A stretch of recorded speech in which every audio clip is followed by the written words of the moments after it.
Friends, ఈ అబ్బాయి ఇప్పుడు పనిచేస్తున్న ఇంట్లో ఎలా డబ్బుల్ని దొంగలిస్తాడో మీరే చూడండి. ఇతను డబ్బుల్ని లెక్క పెట్టుకొని అతను తీసుకొని వెళ్ళి బీరువాలో పెడుతూ ఉంటాడు. ఈ అబ్బాయి అతను బీరువాలో పెట్టడం చూసి ఎలాగైనా డబ్బుల్ని దొంగలించుదాం అనుకుంటాడు.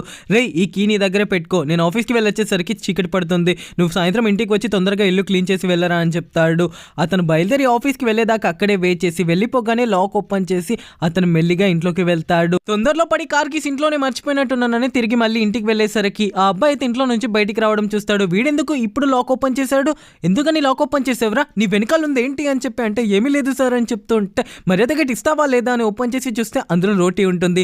ఇతనికి అనుమానం వచ్చి వెంటనే ఇంటి డోర్ని ఓపెన్ చేసి లోపలికి వెళ్ళి బీరువాని అయితే చెక్ చేస్తే అతను ఎక్కడైతే డబ్బులు పెట్టాడో ఆ డబ్బులు అక్కడే ఉంటాయి. డబ్బులు ఎక్కడ ఉన్నవి అక్కడే ఉన్నాయి. వీడు ఎందుకని రోటీ దొంగలించాడు అని చెప్పి, రే నీకు రోటీ కావాలంటే నేను అడగచ్చు కదా, ఎందుకని నువ్వు ఇంటి డోర్ని ఓపెన్ చేసి తీసుకున్నావు అంటే, సార్ ఇంటి దగ్గర నా తమ్ముడు చాలా ఆకలితో ఎదురు చూస్తున్నాడు అన్న, నాకు పొద్దున్న నుంచి చాలా ఆకలి వేస్తుంది, నేను ఇప్పుడు పనికి వెళ్తున్నాను కదా, ఇప్పుడు వెళ్ళాక నేను నీకోసం పనిచేసే చోటు నుంచి ఏదైనా తీసుకొస్తానని బయలుదేరి వెళ్ళిపోతాడు.